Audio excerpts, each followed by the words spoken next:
Hello, this is Simon Brew. I'm the editor of Film Stories magazine. Welcome to a slightly different episode of the Film Stories podcast. Come with me. And I show you how deep the rabbit hole goes. And movies that had stories. That the story just sucks them in. This is just the beginning. Stories. We would be honored if you would join us. Hello and a very warm welcome to Film Stories with Simon Brew. I am Simon Brew. As always, that's all you need to know about me. And usually, well, the aim of this podcast, as it sort of is here too, is to tell the stories of films. That I look at production stories, marketing stories, release stories, all sorts of ingredients that go towards making the films that we know and sometimes love. Just that, the films that we know and sometimes love. But this is a slightly different episode of the podcast because for the last few years now, I've been doing a live show, Movie Geek Live, and one component of that show, once I've finished waffling on about films, telling terrible jokes, and giving away terrible prizes, is I bring on filmmakers, people in and around the world of film, generally from the locality in which the show is being recorded, and I try and find out their story. So what this podcast is just a collection of interviews from those shows. I'm going to start in February of 2023 when I brought along Oscar-winning sound supremo Nina Hartstone to come and talk to me about her work on films such as Bohemian Rhapsody and Cats. This was recorded in London. And so let's kick off with a chat with Nina. Lots of films are discussed. We do talk about, well, you'll hear, but it goes a little bit, well, let's just say biological. We are about to bring to the stage a real-life Oscar winner, and I just want to play the clip, if that's all right, of her winning her Oscar. And then we will talk to her a bit about it, as well as one or two other films which she said I'm allowed to ask her about, and I'm really excited. But let's go. I mean, this is a hell of an achievement. So if I can just get you just to watch this little bit of a clip. And the Oscar goes to Bohemian Rhapsody, John Warhurst and Nina Hartstone. This is the first Oscar and nomination for John Warhurst and Nina Hartstone.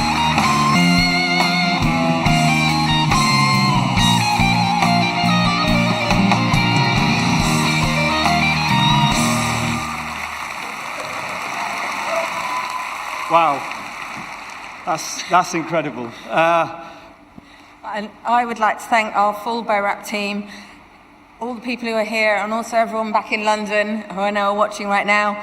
And obviously my husband Kevin, who's up there, my family, my kids, Noah, Lola and Eli, my mum and dad who are looking after them. Mum will be home soon. Ladies and gentlemen, please bring the house down for Academy Award winner Nina Hartstone.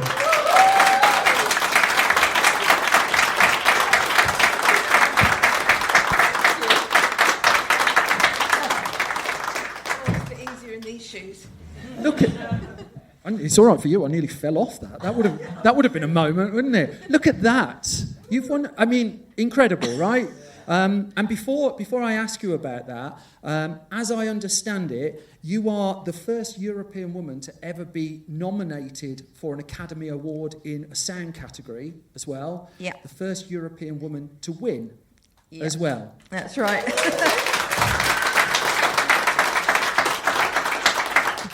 So, I mean, can we put this in your words rather than mine? What did you win an Oscar for? I won an Oscar for sound editing on Bohemian Rhapsody, and my kind of role on that is very specialised with dialogue and vocals. So I took everything that was recorded on set, and then I also took Freddie's vocals and made them feel like they were coming out of Rami's mouth in his performance. Rami did a fantastic performance. I mean, he was so close to Freddie. I don't know if any of you've seen the side-by-side from Live Aid. Really brilliant, but obviously just needed really kind of anchoring in there. So you are a supervising sound editor or sound emperor? Sound emperor. I've written down here. I'll go with that. I mean,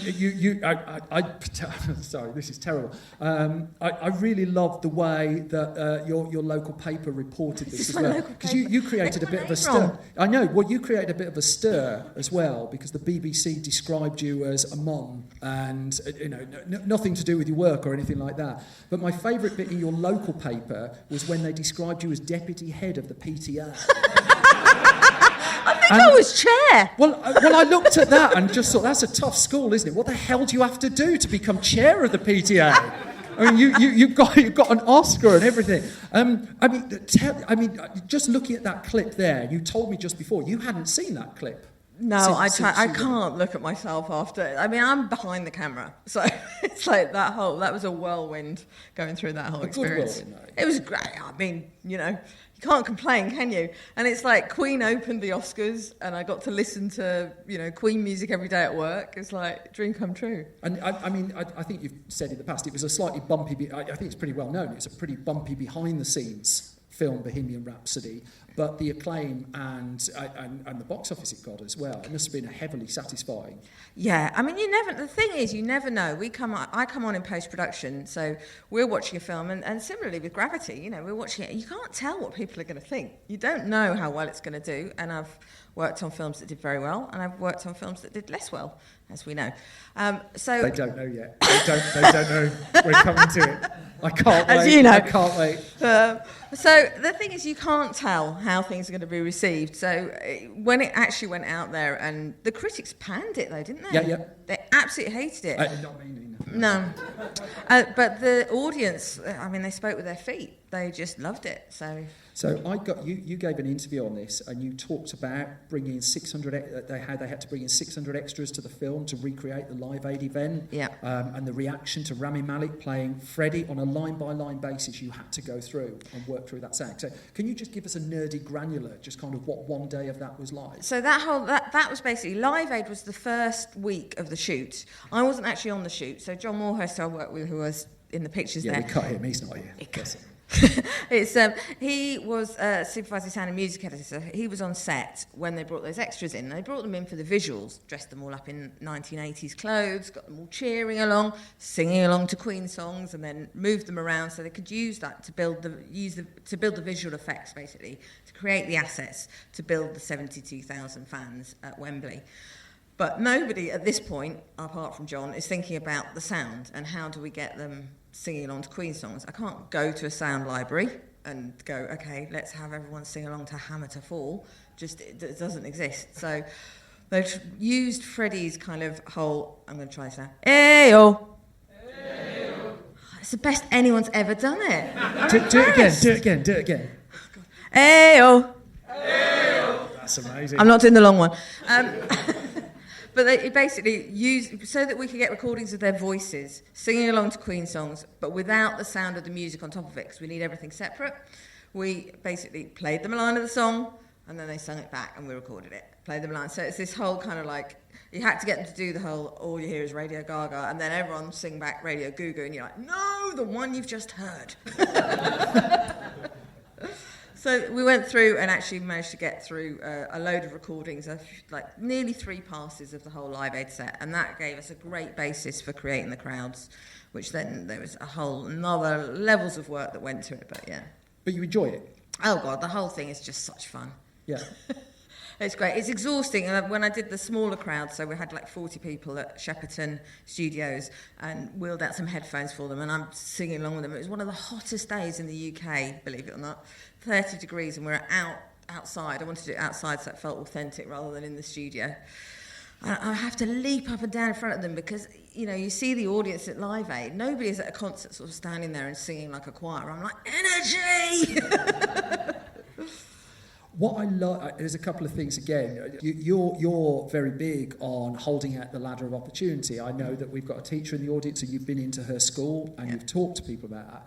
And trying to attract people in. And one of the things I think we've both got in common as well is kind of making all of this as reachable as possible. Yeah. And one of the reasons I want to put Nina in front of people is just like, it's tangible. Here is someone who's won an Oscar, and you won an Oscar when your first film was Cyborg Cop.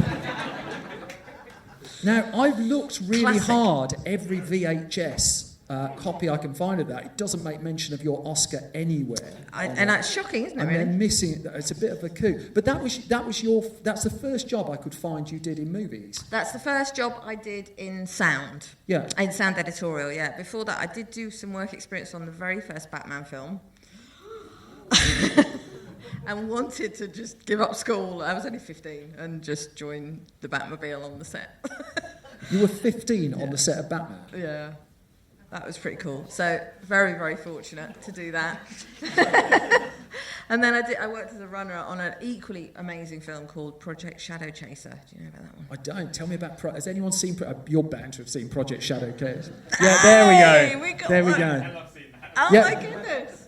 Project Shadow Chaser was fun. It was a kind of like a Die Hard kind of thing, but shot like in Slough Industrial Estate and underneath Hillingdon Hospital in the middle of the night. Hang on, wasn't Batman shot in Slough at one point? And they did go through Burnham Yeah. Beaches and stuff, I think.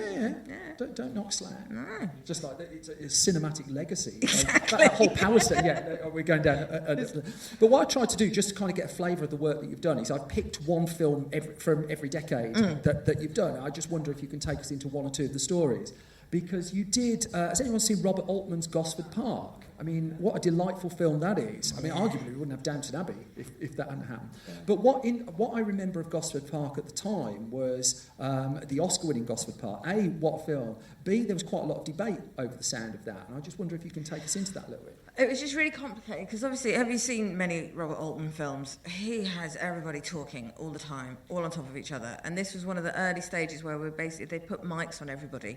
And because it's an ensemble piece, he had everybody mic'd, so we had 16 microphones being used, which was a really new way of doing stuff because we had to have 2 8-track Tascams looped together. So to try and get all the media in the first place, which is so boring, I'm boring myself telling you about it. But that was really quite a groundbreaking way of recording it. But the tricky thing for me as I was editing the dialogue was that they were told to ad lib. So as you got those shots where they're all kind of sat around and having their tea and having their little discussions, when you cut from one to the other, everyone's starting a completely different conversation. I'm like, Jeremy Northam, stay on point. You weren't talking about it on the last take. So I had to try and stitch it together so it felt like the conversations were continuous and that they made sense. So when you landed on someone and you hear those snippets, the whole thing works. And how long is your part of the process? How long do you get on something like that? I think on that one it was probably about 5 months, something like that.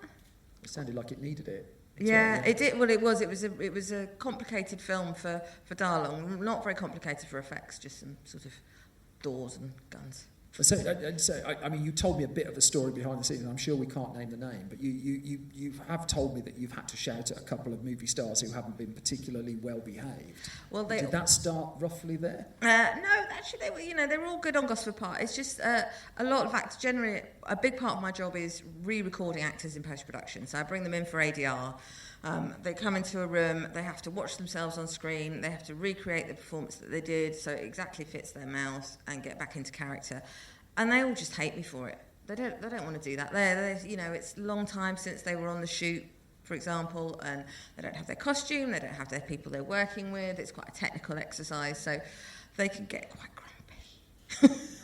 Say it into the mic, very grumpy. Very grumpy. They can get very grumpy, but it's a difficult thing to do. I get it, and every actor has a different process. So our whole approach to it generally is let's not worry about how clean the dialogue is. Let's let everybody just follow their process, and move around as much as possible. The actors on Everest were amazing. They got into almost a competition of how far they could throw themselves across the room.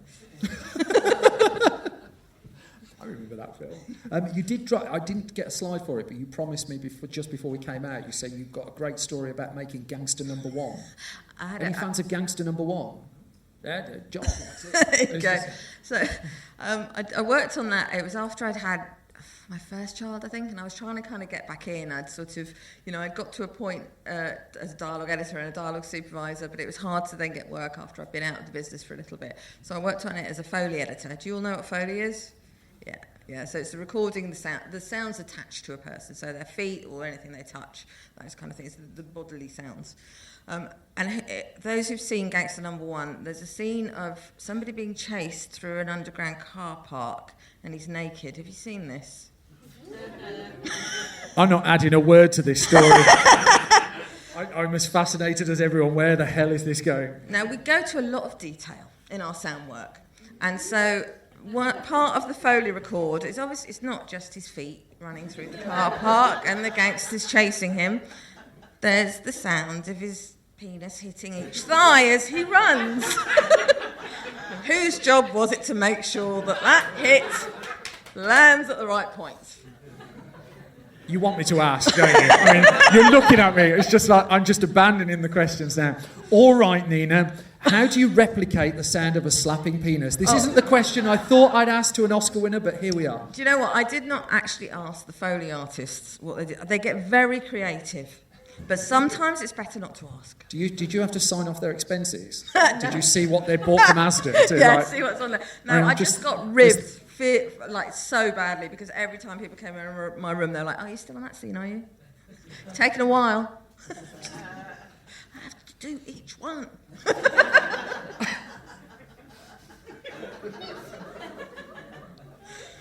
I genuinely had no idea where that was going to go. It's just like, and then I mean, in common with Giles, you were one of the people on Gravity as well. Yes. They missed my name off.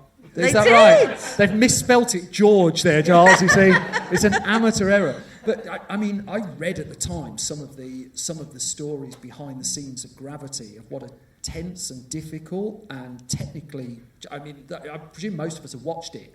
A technically astounding film.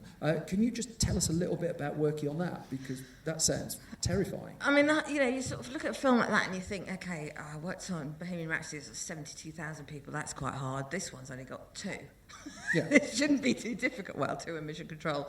But actually, it was really hard for my role in it because I had to, particularly Sandra's role, everything is experienced through her in the film. So all of her breathing and her dialogue, the whole thing was a continuous piece through the entire movie. Most of the time you can kind of get out of rhythms of breath and those kind of things by, you cut away or go somewhere else.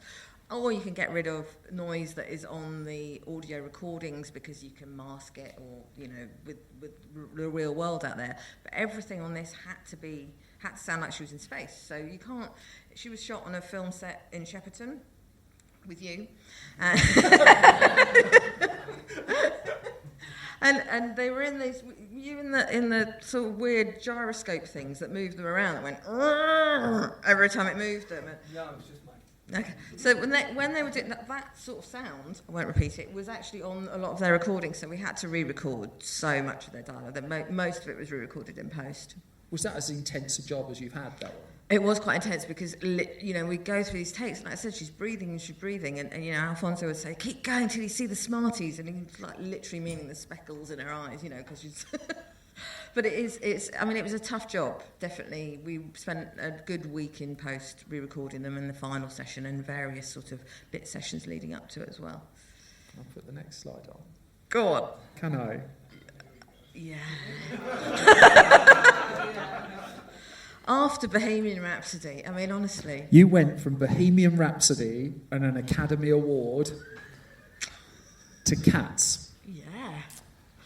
I mean, we've got another couple of minutes here. I intend to shut up. Tell us, I mean, the stories we got from our side of the fence on Cats, and that's before we watched the bloody thing, right, were insane. Yeah. But what was it like in the pressure cooker of making it?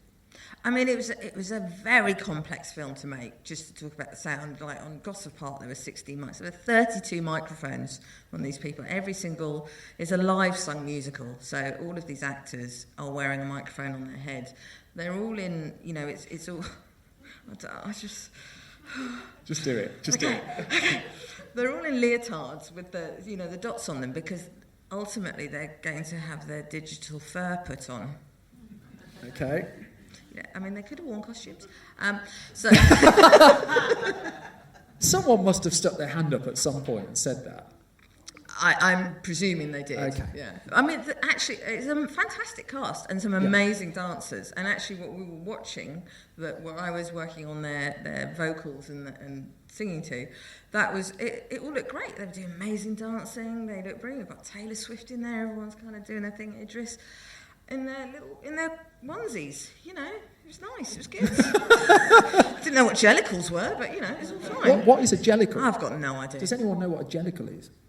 No, I don't. That's saying you're giving one I prize. know, they say it about 3,000 times in the first song. But you heard that song a lot. So all the time you were making Bohemian Rhapsody, you're listening to Queen non-stop. Yeah. And then, I mean, all the time you're making Cats. It's the same kind of thing, just with Cats. The story of Cats that is very, very unusual, I think, is, I don't know how many of you know this, but a different version of Cats was uploaded to cinemas a week after release. That there was a fault in the special effects. Well, I mean, there's a sentence that's doing a lot of work, isn't it? But there was a wristwatch left on Judi Dench's wrist, and they uploaded a different version of the film to serve it. What I didn't appreciate is you were still doing sound work in that version. We were still working. So, I mean, obviously, the first set of DCPs that went out, the screeners of the film, the next round that went out will be slightly different. We did. We updated the sound mix after the premiere and after release. And so, updated it how? Sorry, let me ask. It's tiny details, you know. Yeah. But I think you're at that point where actually nothing, you know, it's hard. I get it. It's very hard for a director to let go of their film, but this was probably taken to the extreme. There's a sentence. I can't ask you more. I'll get you into trouble on that. But what are you like when you're watching a film then? Can you actually sit back and enjoy it? Or are you hearing things that we're not hearing? No, most of the time I'm swearing at the screen. Yeah.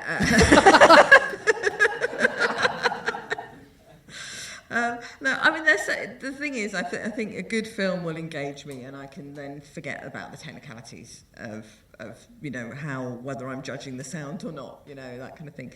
And certainly certain films, when I start working on them, because I'm on them for a long time, certain films you can stand watching, because I do watch it over and over and over again. And some of it, I love it. Yeah. Other films, I don't have quite the... It's just like, oh, God, again. We're nearly out of time, so there's two more things I want to ask you. Number one is, are you allowed to tell everyone where you've come from today and what film you were making? What film I'm working on? It's on IMDb. I probably won't say the actual title out, but I am. So who is directing the next film that you're working on, that you've been working on today, presumably? Emerald Fennell is the director. That wasn't a good enough noise there. I mean, really. I tried to get further details, but she wasn't. No, our lips are sealed. I mean, that sounds absolutely amazing. The last thing I wanted to ask you really is to kind of put in your words, because we've got people in the room and hopefully we've got people listening to this on audio. Your story, I think, is extraordinary. I think to go from Cyborg Cop to Bohemian Rhapsody, and then I'm not snobbish about stuff like Cyborg Cop, you know, but you know, you should see my DVD collection. I mean, if you told me you worked on the Christopher Lambert classic Fortress, I'd be in seven heaven right about now. But I mean, if you check Nina's IMDb page, the projects you've worked on and the filmmakers you've worked with are incredible. But the thing about your story is you've made this journey, Cyborg Cop to Bohemian Rhapsody and to our beloved Cats. You've got an Academy Award, and you've done a lot of groundbreaking, really. I mean, as the first European woman to win an Oscar for sound, just for a start. So, if there is someone listening who thinks your path is unattainable, because I know you're hugely passionate about this, can you talk directly to them, to the people who think this business is not for them? Absolutely. I mean, there are so many roles as well that we need in filmmaking. I didn't actually know that I was going to land where I landed with sound. I thought I was going to be in the art department after my Batman experience, but I actually feel very fulfilled by the work that I do, and it is so attainable for anyone. If I can do it and land where I landed. And the one thing I say about filmmaking is it's such a windy road. You never know what is going to come around the corner.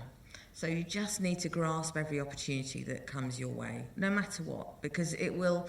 I mean, I didn't know before Bohemian Rhapsody came along. I thought I was going to be out of work for a few weeks. I was finishing on Mowgli, the Andy Serkis film, and I thought that there was nothing else coming up.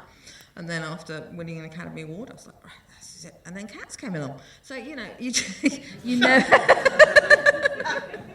do never know. And so I think just go for it. Just be creative. Everybody these days has got, you know, smartphones or a way of making a film. Just start making stuff and get yourself out there. And there's so many resources out on the internet as well. We're all, you know, as you said, I'm on Twitter. There, people are on social media. You can reach out to people and just find out, go live your passion. Ladies and gentlemen, can you take the roof off the place for Academy Award winner Nina Hartstone? Thank you so much.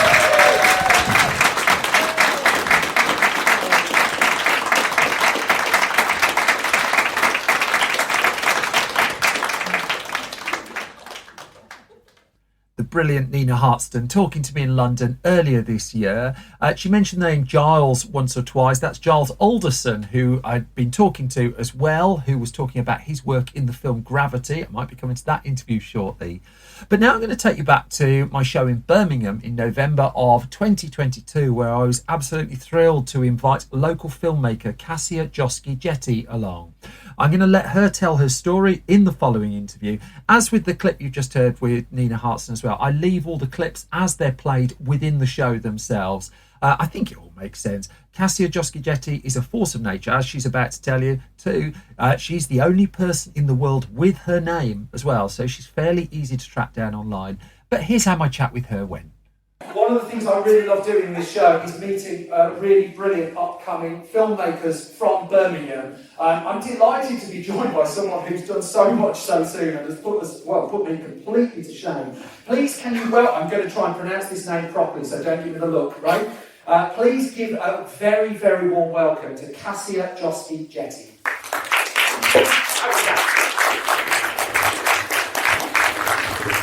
Did I get it right? You actually did. I'm very impressed. Thank you very much. It was because I asked you just before, right? True. But they don't need to know that. So you told me just before we get into like what you've been up to, who you are and where you're from, you told me that you and your brother have a bad film club. Yeah, we love to watch bad films together and just joke about what's your definition of a bad film? Give me a bad film that you and your brother... Eric Roberts in Stalked by My Doctor. Has anyone seen that? Eric Roberts. When you all came out and bought a ticket to this, did you know we were going to talk about Stalked by Your Doctor? Yeah, there's 3 of them. I mean, tell more. I mean, it's worth the watch. I can't even explain it. It's too brilliant. But you've watched 3 of them? Oh, yes. Okay, well, like, once you'd seen the first, you had to get the box set. You had to get them all. You had to watch them. Is there a cinematic universe of these? There very well might be. But things like Sharknado and stuff like that, we just find fun to watch. No, you had me at the Eric Roberts. He's made about like 400 films, hasn't he? Or I think he's made like the most films ever in the history of Hollywood. It's ridiculous. Excellent. Are you going to get him in one of yours? No. Okay. So let's talk about you. So you are a filmmaker from the West Midlands. Well, I'm actually originally from Hertfordshire, but I live in the West Midlands now. See, we've crossed the streams today. We've had someone from Birmingham who ran away, and then you came to us. But yeah. you're based in this area, and you're making films. Yes, I am. So, tell me, how did you come to that? I mean, because you're depressing the young for someone who's done so much work. You've written a lot of screenplays. You've made short films. What goes from the person growing up liking films to the person who's inspired to make them? Well, growing up, I loved films, and I actually didn't have many friends when I was a kid, so I would just watch films all the time, and I like comfort food. I would comfort watch films. When Emperor's New Groove came out, I saw that 7 times in the cinema, and to me that was totally normal, and then I got it on video and I watched it a billion times. The first day I got Shrek on DVD, I watched that 5 times. In one day. In one day? In one day. Okay. So I've always just been a hoarder of films, and I didn't realise it at the time, but I think that was my film education. And my parents, bless them, they didn't care what I watched, so I watched Man on Fire when I was like 9 years old. I watched Denzel Washington? Yeah. The 18 certificate one where the young girl nearly dies and he's kidnapped. Yeah, great. I watched What Lies Beneath when I was 8, something like that. And so I've just always been really exposed to all types of cinema from a very young age. And I just love storytelling. I've always had a really big imagination. And when I was a kid, I thought I'd be an actor. But that's only because when you're a kid, you kind of only get told about actors and theatre. And that's how you can get into storytelling. So when I got older and I realised that screenwriting was a thing and directing film, I was like, oh, this is what I'm supposed to do. This is all my years of watching many different films. And that's interesting. What was that moment? Because you said when you felt that this was a thing, that this was a possibility. What was the point where the scales came down and you thought that's your path? Well, I'd always imagined films in my head, and I hadn't really thought to ever write them down. But one summer, so my mum is American and she's from Wisconsin. So I went to Wisconsin one summer to work at our family insurance agency, which was thrilling as it sounds like. Sounds great. And so I decided to write a screenplay in my spare time. So I thought, I've always had ideas, I may as well just try and educate myself and figure out how to write a script. And so I did, and as soon as I started writing, I was like, oh, I understand this language, it's very easy to me. When I was younger, when I tried to write prose or novels in school, I always found it really difficult, and I told myself, I remember really clearly when I was like 10 years old, telling myself, I'm never going to be a writer. I'm just never going to be a writer, I'm not good at writing. And now I'm a professional screenwriter, so shows you what you know when you were younger. That's quite something, isn't it? But you always felt you were a storyteller then, by the sound. I always thought I was a storyteller, but I just wasn't exposed to the different types of writing styles and didn't know that screenwriting was a thing. So it was my second year of university that summer, I started screenwriting and I was like, oh, I get it. I just clicked with it. I love screenwriting. I wrote a ridiculous amount of screenplays that year, most of which are absolutely terrible. And there's no roles for Eric Roberts in any of them. Oh, I mean, if he reads one and he wants to jump on it, then I wouldn't say no, I suppose. But wait, so when did that go from I'm writing lots of scripts to people are interested in my work? I think the time that I met Gurinder Chadha on a train, which is I think the question that you yes. So when I finished university, I was up at the Edinburgh Fringe Festival, and on the way down, I was panicking, having a life crisis, not knowing how I was going to get into the film industry, because I knew at that point I really wanted to be a writer and a director. I was like, if only I could just meet a film director or something like that would be amazing. And I was waiting on a train platform, and then I literally saw Gurinder Chadha walk behind me, and I was like, I'm pretty sure that's the woman who directed Bend It Like Beckham. And I saw her get on the same train as me, and I was like, well, I've got to try and speak to her. So I went on the train, and I did this awkward thing where I walked down the carriages. I passed her, and I was like, that's definitely her. And so I waited at the other end of the train, pretending I'd gone to the toilet or something, which I wasn't. I was just waiting there like this. And I walked back up, and I approached her, and I said, excuse me, are you Gurinder Chadha, and you directed all these amazing films? And she said yes, and then we had an hour conversation. It was a train from Edinburgh to London, so she literally couldn't escape, which was great for me. I could just have a little chat with her. So, but that little chat paid real dividends, right? Yeah, she asked me what I was doing, and I said, I start screenwriting, and I would love to be a director one day, and I'm trying to break into the film industry. Sort of hinting around, but I wasn't, trying to be too obvious about it.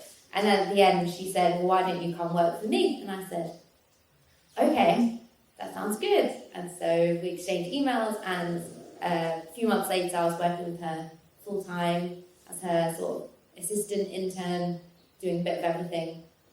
Did that for a year. That is incredible. So, I mean, on the one hand, it's a massive stroke of luck, but on the other hand, it's a massive amount of brass, isn't it? Just to go up and seize that moment.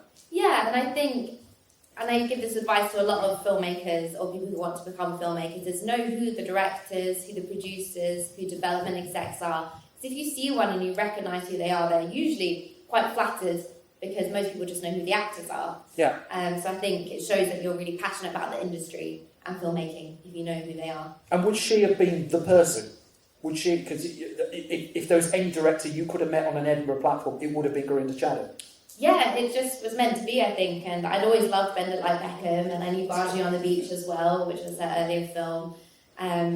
So I think, knowing about different films that had come out, and also she was the only really successful British Indian female filmmaker, and I'm half Indian, and I think she really wanted to support me, not just because of that, but I think that was a really great thing to learn about her struggles and how she broke through.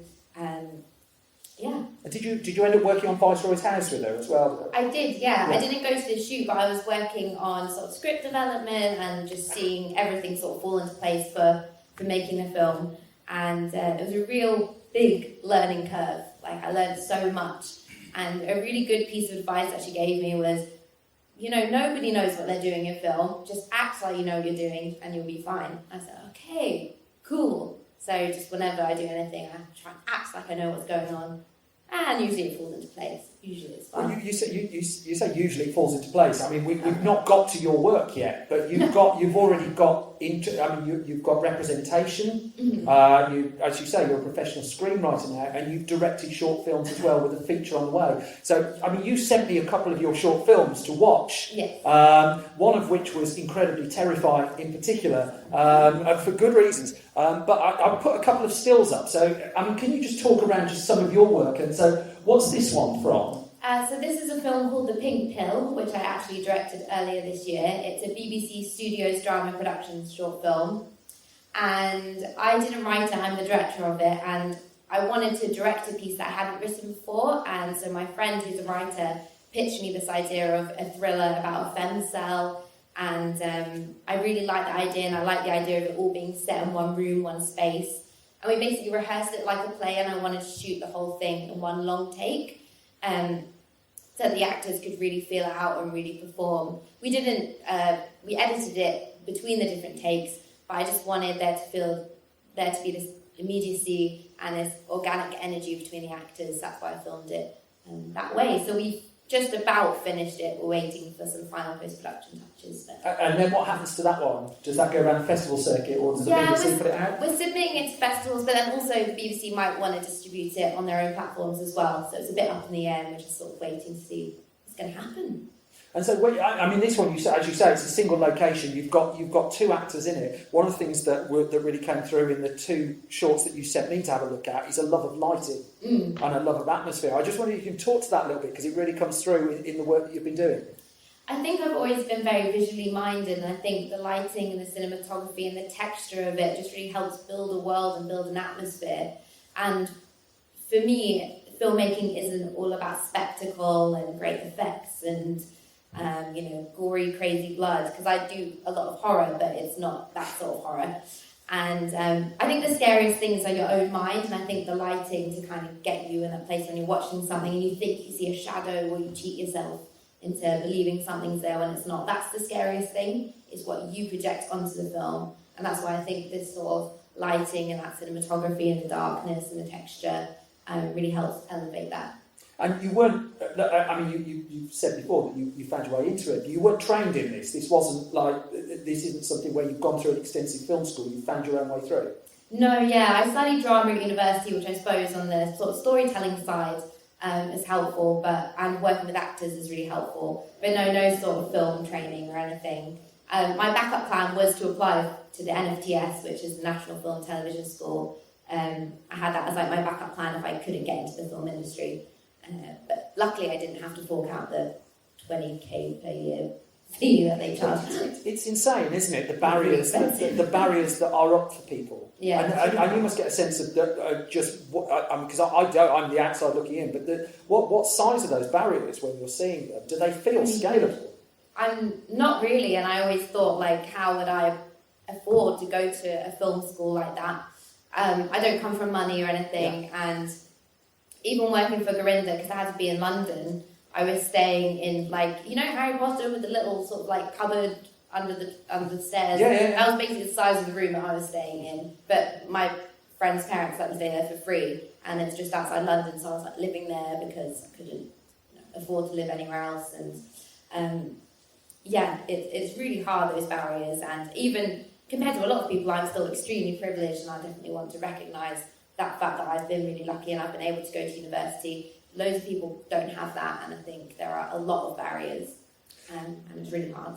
In 2018, you did a short film called Catch a Butcher, which is another one I watched earlier today, and it's really creeped me out, actually. You talked to us about our magazine, $5.99, for... stop that, did you see that? But you talked to us a little bit about that, because I don't want to read out the words that you said. But can you tell me the background of this? I think it's on the next slide as well, Dan. Well, the lighting doesn't help there on that one, but the lighting in the film is brilliant. And I didn't put the spoilery still on, because the spoilery still really creeped me out. Ah, yes. Well, the film is coming out on the 29th of November on Alta, which is a short film horror platform, so if you want to watch it, it will be out there. Just a little Very plug. creepy. Yes, and it's a good idea to watch it in the dark and with headphones in, if you can. Don't do that. Absolutely don't do that. And basically, Catch a Butcher, the idea of that film was inspired by true life history. So back in the 19th century, if you were a child in the 1870s who was born from an Indian mother and a white father in India, often the child was sent back to England to be raised and didn't have any knowledge of their Indian heritage.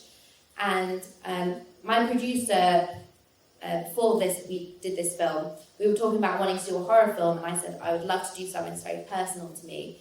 And because I'm half white and half Indian, I wanted to look into that history, and I just discovered all this crazy stuff that happened. And I just thought that was a really interesting angle for a horror film to base it in.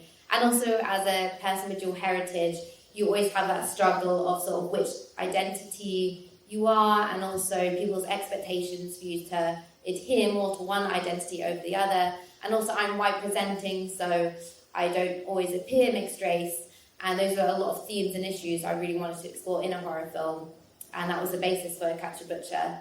And Catch a Butcher is the title because it's phonetically, the Indian words Catch a Butcher was actually a pretty racist term for a mixed race person back in the day. It means half-baked bread. So that's the reason that I use that in the title. And it is in the title, isn't it? Both languages are in the title of the film. Yes, so it's Catch a Butcher in English, and then the phonetic Catch a Butcher is in Hindi, which is underneath the... I'm beginning to understand as well, going to your previous answer, the influence of watching What Lies Beneath as a 9-year-old. Yeah. Now that makes an awful lot of sense, and I don't want to spoil the film, but yeah, that stuck in your head, that film, didn't it? Yeah, subconsciously it must have just been Michelle Pfeiffer in the bathtub, has never left me. Oh God! Oh, yeah. Well, no. I mean, and so now, I mean, the really exciting thing as well is I mean, you live 20 minutes from here, and you're building now towards doing your first feature. Yes. And now, tell us about your first. Tell us what you're allowed to tell us about your first feature and how that journey's going. Yeah, so one of my first features, I'm kind of working on 3 features at the moment. This is the one I'm really hoping will go first. It's called The Wildness, and it's actually set in Wisconsin, USA, because, as I said, I sort of half grew up there, and that's where my mum's from and all that side of the family. But it's a supernatural thriller horror, and it's about a young girl who wants to bring her neglectful mother closer to God, so she joins a local church. And while she's there, she meets a strange British new girl who is secretly part of an all-female werewolf pack seeking a cure. And I wanted to make a film that highlights how actually these monsters are not the scariest thing, but humans are the scariest thing. Because she's trying to cure herself of this werewolfism, but it's a story of friendship and adventure. And what they ultimately come to realise is that the werewolfism isn't a poison or a sin, but the people trying to cure her are really the evil, scary monsters of the world. And you're aiming that fairly firmly at the mainstream as well. Yes, definitely. We'd like to hit more of a mainstream market. That sort of Stranger Things audience we feel could be really strong for it, because the 2 main leads are 2 13-year-old girls, and the main character, she's half Indian and half white, and just trying to bring more of different representation. I mean, I've never seen an Indian lead in a British horror film before, or an American one, so for me, I'm very passionate about pushing that.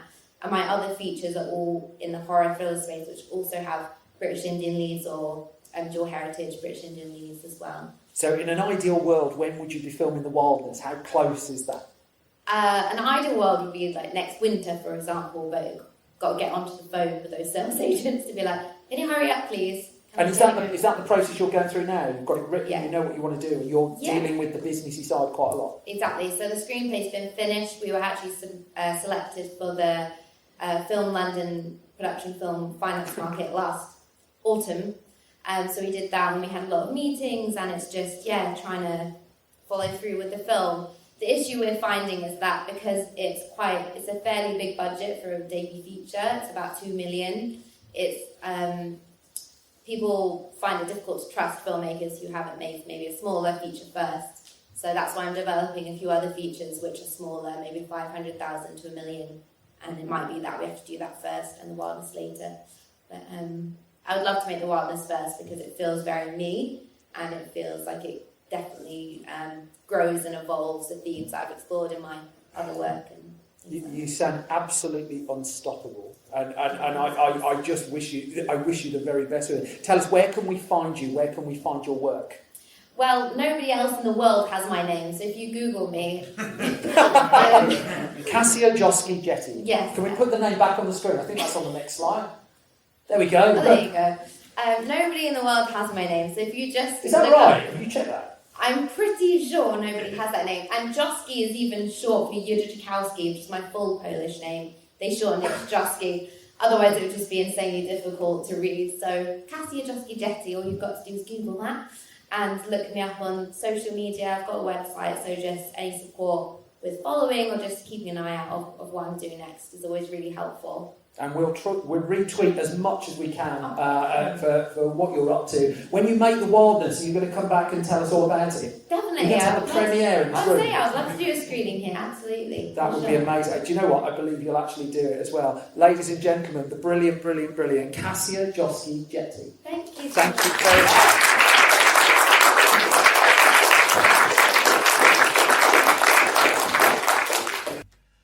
And then finally, for this episode, I'm going back to last year, to June of 2022, and to Leicester Square in London.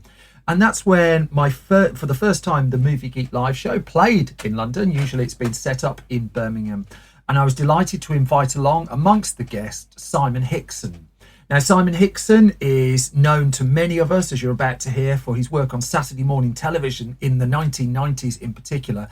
But his extraordinary story and where his career has taken him, well, I'm going to let him put it all in his own words. Here's Simon Hickson from London back last summer. For a whole bunch of us, and some of you may be familiar with his work, some of you may not, for a whole bunch of us, we grew up with this man on Saturday morning kids television, where some of the most famous people in the world would be dragged into his sketches and loved doing it. Along with his comedy partner, Trevor. They were just beloved by a generation of them and gave us two catchphrases. Cheer if you know swing your pants. Oh, we're going to be fine here, Simon. I think we're going to be good. And then my personal favourite was, I was always a don't do duvets man. So some of you will be looking at me, what the hell are you talking about? So what I'm going to do, I'm going to play you a clip of the brilliant Simon Hickson at work on Saturday morning television. This is a sketch where, are you familiar with Chris Moyles? At the time this was recorded, he was the most famous radio DJ in the country, on the headlines of absolutely everything. And then he came on to Trevor and Simon's sketch on Saturday morning television. Enjoy this. I think you will. Cool down. I think we've got a customer. No, Dougie, no. I don't think that's a customer, Dougie. I think it's some old down and out.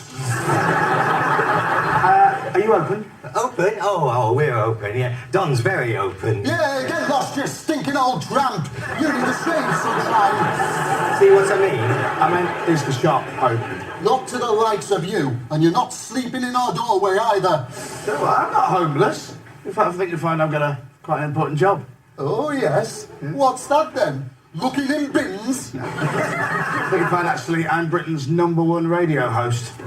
Oh, it's Jonathan Ross. Oh, Jonathan Ross. It's not Jonathan Ross, it's Chris Moyles. Oh. I'm the saviour of Radio 1. Oh, no, I'm sorry, I don't listen to Radio 1. No, me neither. Well, I can't. I haven't got an ASBO.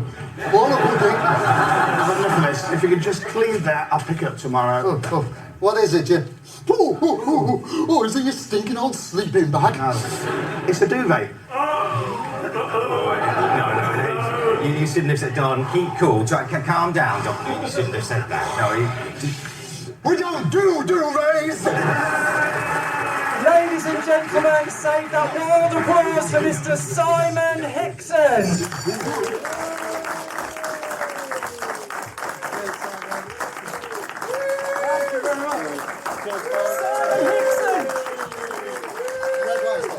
You sit there. You're important. You get a microphone as well. Oh, thank you. I'm going to start off by disappointing Simon, because that clip actually So that clip isn't from Saturday morning television. I don't know that, sorry. Oh, I know. Well, I can't help but tell the truth. It's from a program that we did called It Started With Swap Shop, which was a celebration of Saturday morning TV that covered kind of Swap Shop, Superstore, going live. So that was a few years later, and a bit more kind of, not ruder, but a bit more blunt. It was ruder, I remember that program. It's blunter than some of our sophisticated Saturday morning sketches.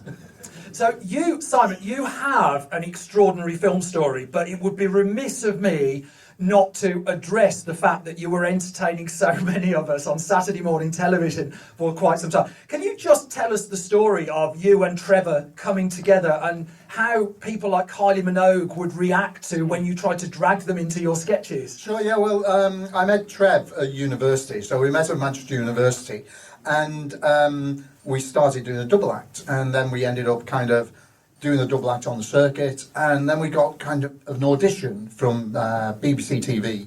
They were looking to get kind of comedy into their Saturday morning stuff. And basically we ended up on, we got a contract for 4 weeks, and then we ended up there for 10 years. And as Simon pointed out, in 10 years we came up with 2 catchphrases. But yeah, we did sketches with the most amazing people. I mean, you know, we got all these kind of guests coming on, and we get film stars and pop stars, and I mean, we did a sketch, for me, one of the highlights, it was kind of quite something. We did a sketch with Mel Brooks. Mel Brooks came on the show, and we'd written this sketch with him, and we were actually talking him through the sketch in the dressing room while they were calling us, because it was a live show, it was three hours of live TV. And they were going, where are they? And we've got earpieces and we can hear them calling us. And we're still talking him through this sketch in his dressing room. So we race through to the studio, and then he does all of his lines up, and we hold up big kind of cards for him to read. And I don't remember much about the sketch, and some of our stuff is out there on YouTube. I wish I could find this. I mean, it was probably the most messy sketch in the world. But what Mel Brooks said to me at the end, which I'll take, he said, "Congratulations, boys, that was almost a sketch." I'll take that from Mel Brooks. Did he call you in for auditions when he was doing the Young Frankenstein and Producers musicals in London? Oh, now you've dragged me down. No. You're the logical choice, I would have thought. You're the logical choice. But that was a special time for you as well. I mean, it would be no underestimation to say you had millions of people watching what you were doing. Your comedy was never cruel. It was never punched down, and everyone you were lampooning was in on the joke. Yeah, I would say that. I mean, it was amazing. I mean, we did have, they used to say that 25 million people in this country was watching at the peak time on the Saturday morning broadcasts. What you need to bear in mind is there were only 4 channels available. So it was a kind of different world to what we're used to now. But nevertheless, the average audience was 8 million, and at its peak it was 25 million. We were on just before Grandstand. So also loads of people who were getting ready for Grandstand to see all the stuff we did and so on. Yep. Grandstand was a popular sporting programme. Of course. There are a couple. There's bound to be. But it would be remiss also to say your career has gone off. Your career has gone off in a very different direction. And the reason we're here with you today, apart from the fact I could talk to you about Saturday morning TV for ages, but sure. You manage a cinema. Yeah. So I mean, like you say, film stories. I have a film story, I guess, because I did change careers about, coming up for 6 years ago now.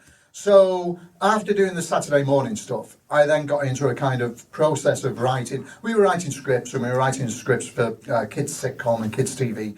And it just became a bit of a chore. I stopped enjoying it, and I found it kind of lonely just sitting at home, just writing things and then kind of sending off emails and whatever. And also, I was working with people who sometimes... Very quickly, I'll tell you this is the kind of thing. I sent off a draft of a script, a first draft of a script, and we got notes back from the script editor. And this script editor sent back notes. This is on the same draft. And on page 3, the note was, I think we can get rid of this character, we don't need them.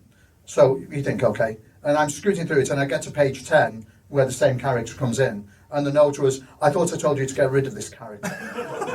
And honestly, I mean, it's funny, but you know, I was working with people I guess I didn't really respect. I was getting fed up with it. I wanted to do something that was better for me. I also wanted to get back out in the world and deal with people and, relate to people. And I said to my friends, I was saying, I think I need to change of job, and I was saying to them, I'd like to do something maybe in the charity sector, or maybe for the NHS, something like that, something good for my soul, basically.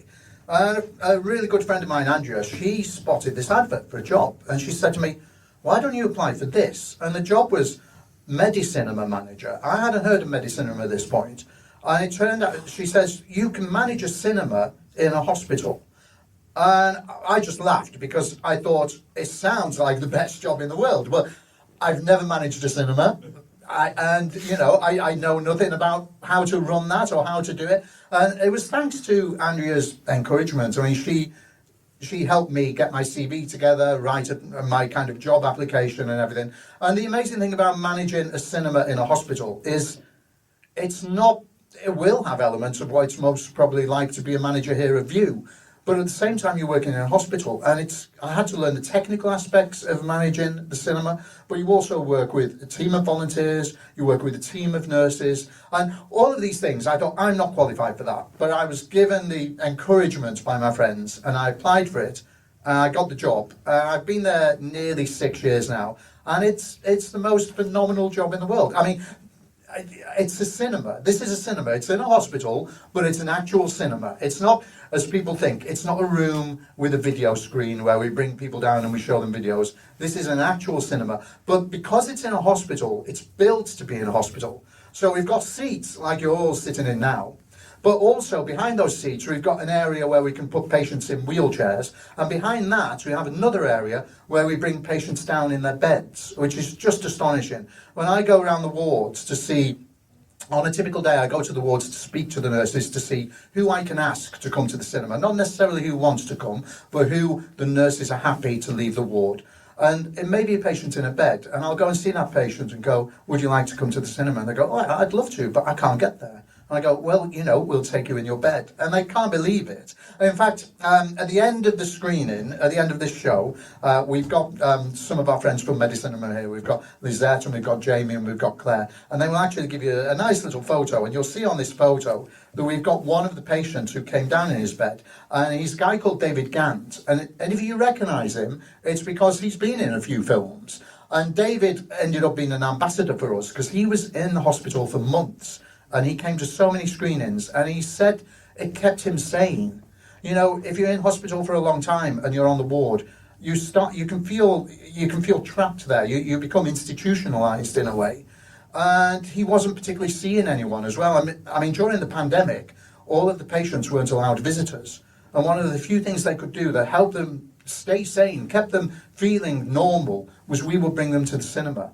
One of my favorite things, actually, is during the pandemic, we were the only cinema in the country that was open at one point. And the reason we could be open is because we've got strict COVID procedures in place. And we have very limited screenings. We couldn't bring many down because we had to be ultra safe. But we were showing Tenet when it wasn't even on in London, which was just amazing. Your out of office on your email today says if you're after the Top Gun Maverick screening tonight, you need to ask someone else. Yeah. So John is covering for me tonight. We've got patients. I mean, at 7:30 tonight, they're going to be watching Top Gun Maverick, which is just amazing. Now, here's something that I love. Last week, when Lightyear, Lightyear had its... There we go, look at that. So that's the cinema I manage, okay. You see me standing up at the back there with the nurses.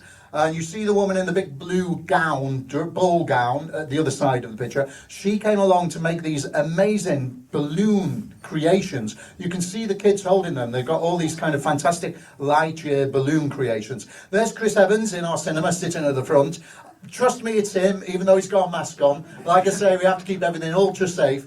But Chris Evans came round, he met all the patients, he had his photograph taken with him. The little lad up at the back there on the right, he was fantastic. He was introduced to Chris Evans, and we said to him, this is Chris Evans, who's Buzz Lightyear. And that little lad went, no, you're not, you're Captain America. I just loved that. But, I mean, what I also loved about this was in the afternoon. So this was before the premiere in Leicester Square. He came to our cinema first. We had a premiere before the premiere. And it's a sign of how much the cinema industry supports Medicinema. They give us an amazing support. For any of you who are regular visitors to View Cinemas, you may have seen our adverts. We had an advert made which featured a little girl called Sienna. She was 3 when this advert was made. You'll know it because she's sitting next to Simon Pegg. So Simon Pegg is the main guy, and that was filmed in this cinema. Sienna's now 8. She's still visiting the hospital regularly. She came to our light year premiere. Let me see, where's Sienna? There she is. Sorry, I'm going to try and stand. Can you see right in the middle, just up to the right, behind Chris Evans? If you go up behind the green seat, we've got Sienna's mum there, Mandy, and then we've got Sienna next to her. That's the little girl who's in the adverts with Simon Pegg. She's still coming to the hospital. She's still coming regularly to our screenings. She will be coming to our screenings regularly for a long time. And it's just amazing what we can do for the patients and their families. And sorry, I'm getting emotional talking about Sienna now. But it was just a fantastic screening we had the other day. I realised I've just waffled on with no questions in between. So. I warned you I'd do this because we've got 6 minutes before we move on to the next bit of the show. So I'm not going to ask you a question. Just tell us a story of Medicinema. I think that's the best thing here. Yeah, I mean, you've told me so many stories. If you can just tell us one of those amazing stories. Sure. Well, one of the things, we do regular screenings. We do 4 screenings a week.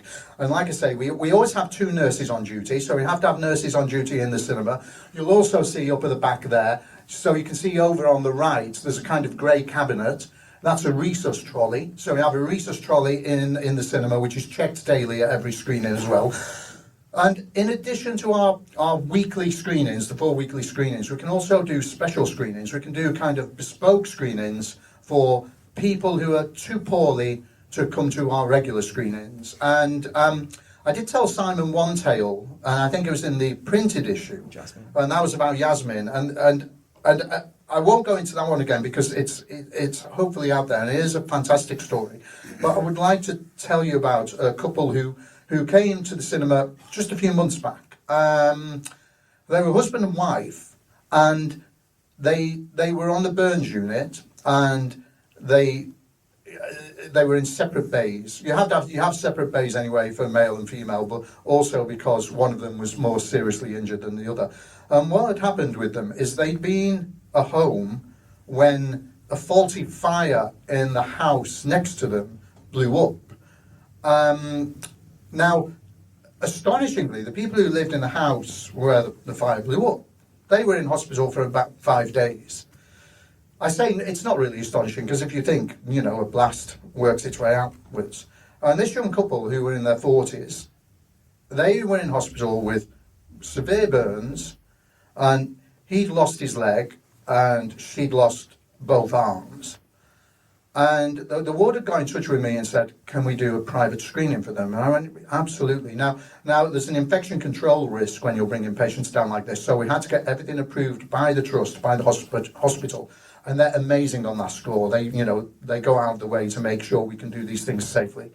And also because it's a bespoke screening, we are giving them a choice of films. So again, the film industry is massively supportive of this because we'll say to them, can we get this film? And they'll get it to us and they'll give us permission to show it. Now, I went to see them to say, what films would you like? I was astonished because I had a load of choices then, but the one they picked, and they were adamant, was The Hitman's Wife's Bodyguard.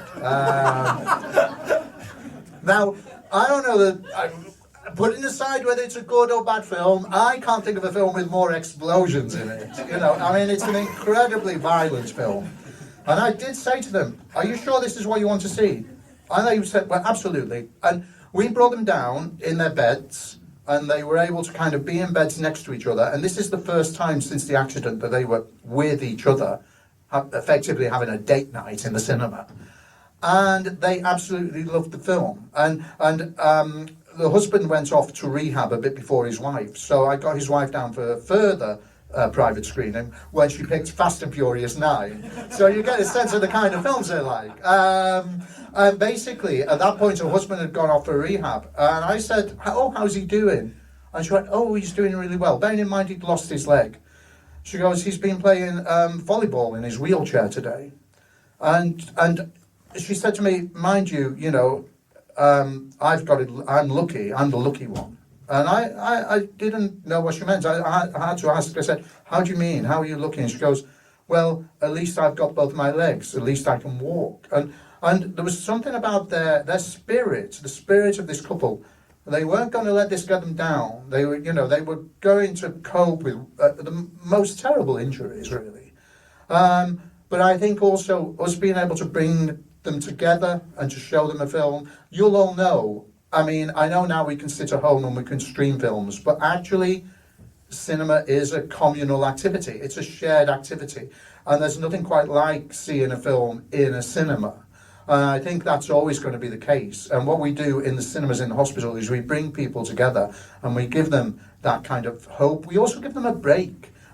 We've had people come and go, I forgot I was in a hospital. We've even had, and obviously this can't be medically proven, but we've even had people go, I forgot I was in pain. It's been such a change for them. It's such a break. I'll stop because I'm most probably running out of time here. But obviously, I can't go on and on and on. I think what you're doing, and I address this to Lisette, to Jamie, to Claire as well, I think what you're doing is absolutely extraordinary. I've got goosebumps just listening whenever you tell these stories. And I mean, I'm thrilled that we've got people from Medicinema here and they've got leaflets and you can donate if you want to donate. And Film Stories will be supporting Medicinema and COVID interrupted you trying to put more cinemas into more hospitals, but I assume there is a plan, yeah. We've got 6 at the moment throughout the country, and the plan is to try to double them over a 10-year period. And I just would like to say, by the way, because I mentioned View being so supportive and all the other kind of the film industry supporting us like mad. As I mentioned, like with the advert that I said, by the way, that you've seen in a View cinema, I should point out that View funded that. View paid for that. We take no money from the NHS. We run on donations, and we couldn't do this without the support of the industry, without the support of people like Simon. Thank you so much for having me along here. We do have we'll be giving you little pictures. Lisette and Jamie will be giving you little pictures, which are lovely. They show what we do, but they also have one of those kind of fancy codes on which you can scan. So I know times are hard, and I know we're all struggling, but any donations you can make are fantastic, and they just do help keep us going. Do you still swing your pants? That's what they want me to ask, isn't it? Of course I do. I'm going to be 60 in August, so my legs are a bit creaky nowadays. So it's kind of a slower version, but yeah, I kind of. Well, I can't say no, can I? I'll tell you what I can say no to, though.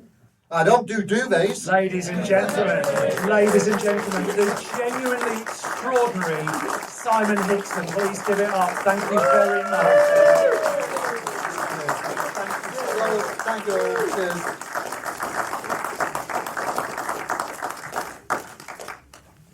I've got a whole load more of these interviews that I'm going to be bringing you in a series of special episodes from my Movie Geek live shows over the coming months. If you'd like to come along to see one of the live shows, if you head to filmstories.co.uk and tap on the live events tab at the top of the website, you'll find where I'm playing next. So at the point this is being recorded, I'm in London on the 20th of April 2023. I'm in Birmingham at the Midlands Arts Centre on May the 24th, 2023, and slightly out of chronological order, I'm heading to Stockport and the Light on May the 3rd, 2023. You might be listening to this years in the future. I may have stopped doing shows, who knows? But if you keep going back to that Film Stories website, click on the live events, you'll find out when I'm near you. And if you want my show to come near you, just find me on Twitter, @SimonBrew, send me a direct message and we can start the conversation there. But that's it for this special episode of Film Stories. I'm going to go back to writing your regular weekly episode. That will appear on Monday as usual. Until then, you all take care. You all look after yourselves. I'll be back soon with some more Film Stories. Bye-bye.